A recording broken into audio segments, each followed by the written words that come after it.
The last time we explored the tragic case of JonBenét Ramsey, we walked through her early life, the chilling morning of December 26, 1996, and the failed police investigation that left behind more questions than answers. But now, we step into the darker heart of the case, where suspicion fell not only on strangers but within the Ramsey home itself. This is where speculation, evidence, and chilling coincidences collide, and where the truth seems forever just out of reach. This is part 2 of JonBenét Ramsey's story. This is the unknown detail. Perhaps the most haunting aspect of this case is that suspicion quickly fell on JonBenét's own parents, John and Patsy Ramsey. From the very beginning, their behavior that morning struck many as unusual. Patsy was the one who discovered the ransom note around 5:30 a.m. after reportedly going to the kitchen for coffee. Rather than calling the police immediately, she first called friends and family, something investigators saw as a sign of staging or perhaps a frantic attempt to build an alibi. But it was the ransom note itself that raised the most suspicion. At 373 words, it remains the longest ransom note in U.S. criminal history. Most ransom notes are short, direct, and to the point. This one was rambling, strange, filled with movie-like phrases. One quote said, "Don't try to grow a brain, John," echoed dialogue from the film Dirty Harry. Another one said, "Victory, SBTC," signed at the bottom, has never been explained. Experts concluded it was likely written inside the house, using the Ramseys' own notepad and pen. Many experts argued real kidnappers don't waste time writing novels inside the victim's home. Finally, handwriting analysis showed that while John Ramsey was ruled out, Patsy's handwriting could not be completely excluded. Police later determined that practice drafts of the ransom note had been written and discarded within the home. Why would an intruder break in, commit a kidnapping or murder, and then spend precious time crafting a lengthy ransom letter inside the very house where the crime was committed? Then suspicions deepened when investigators found that fibers from Patsy's red sweater were discovered on the inside of the duct tape used on JonBenét's mouth. Was this simply transfer contamination or a direct connection between Patsy and the binding of her own daughter? Another detail that fueled suspicions further was the paintbrush used to tighten the homemade garrote. The handle came from a paintbrush of Patsy's own paint supplies in the basement, her hobby being decorative painting. The brush had been broken, one piece used as the murder weapon and the other later recovered in the basement. This linked the murder weapon directly back to items owned by the family. Finally, there's the disturbing theory surrounding bedwetting.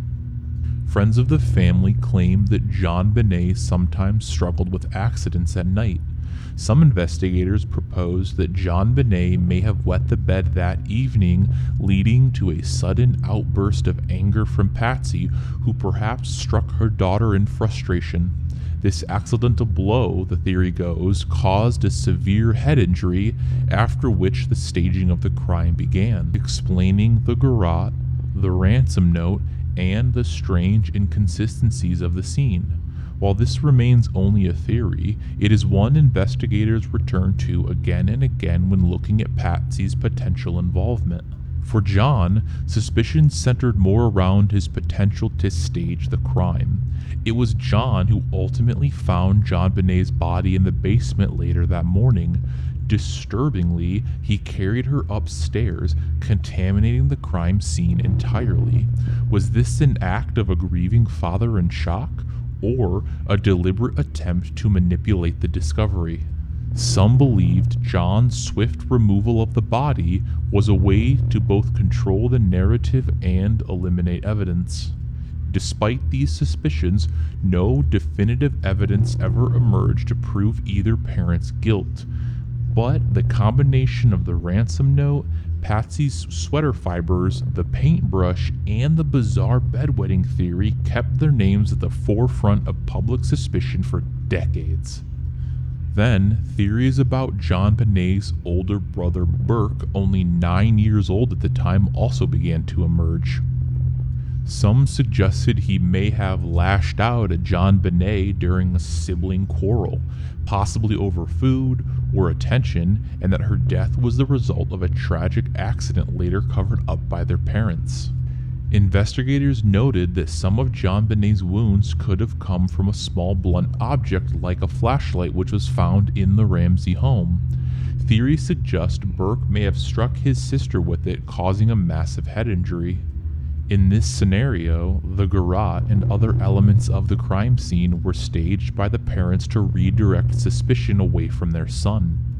Years later, Burke would defend himself publicly, even filing lawsuits against media outlets and investigators who suggested his involvement.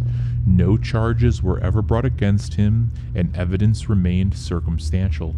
Moving to suspects outside the Ramsey family, there was Bill McReynolds, a local man who played Santa Claus at the Ramseys' Christmas party just 2 days before the murder.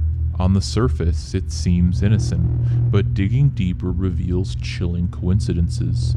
McReynolds' own daughter had been kidnapped 22 years earlier on December 26th, the very same date JonBenét would later be found dead. His daughter was released unharmed, but the trauma lingered in his family. Even more unsettling, McReynolds' wife had written a disturbing play years earlier in which a young girl is murdered and left in a basement. The parallels to JonBenét's death sent chills through investigators. McReynolds himself was said to have been unusually fond of JonBenét, reportedly giving her a vial of glitter as a gift, which he said she could keep forever. He later admitted that her death affected him so deeply he never played Santa again. While nothing directly tied him to the murder, the bizarre coincidences surrounding his past left a shadow of suspicion that some cannot ignore. There were other suspects as well. A drifter named Gary Olivia, a known sex offender, was found with a photo of JonBenét and his belongings.